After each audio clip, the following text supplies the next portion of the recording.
Le secret de l'île des brumes. Sur une île isolée, entourée de brumes épaisses et de vagues violentes, se trouve un petit village appelé Elucia. Les habitants, peu nombreux, vivent au rythme des marées et des récits anciens qui évoquent des trésors cachés et des promesses d'amour éternel. C'est ici que commence l'histoire de Lina, une jeune femme qui rêvait de liberté et d'aventure, loin des terres continentales.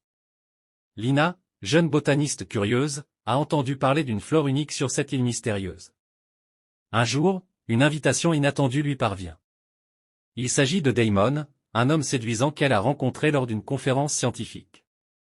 Il l'invitait à le rejoindre pour une expédition de recherche sur cette île reculée.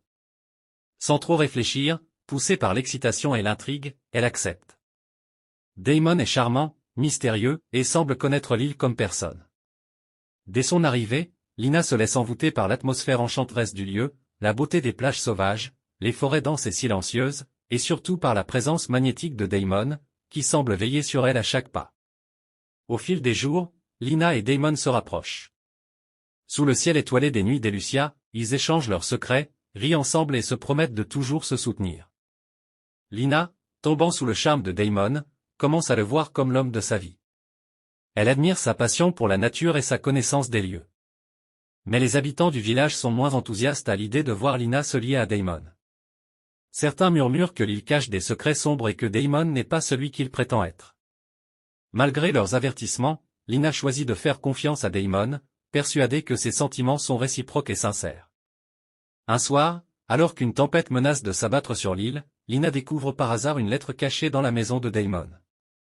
Elle y apprend qu'il n'est pas simplement venu pour étudier la flore de l'île, mais pour retrouver un ancien trésor, enfoui sous le village.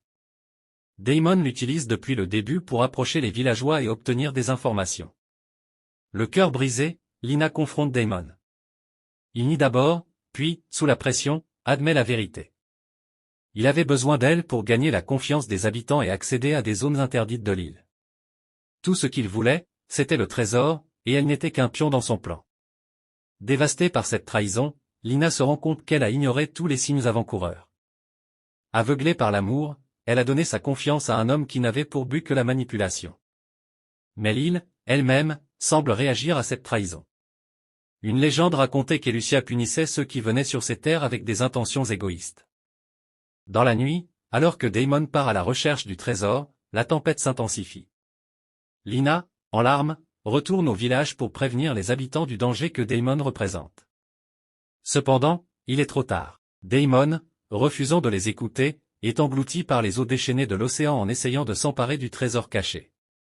Après cette tragédie, Lina est accueillie par les habitants du village. Ils lui expliquent que beaucoup de personnes, comme Damon, ont été attirées par la promesse d'une richesse facile, mais qu'aucun d'entre eux n'a jamais survécu à l'île. Lina comprend que la véritable richesse d'Elucia n'était pas matérielle, mais résidait dans la beauté de sa nature et la sincérité des liens qu'on y tissait. Elle quitte l'île, plus forte et plus sage, portant dans son cœur une leçon précieuse, la confiance est un don précieux, mais il ne doit être accordé qu'à ceux qui la méritent véritablement.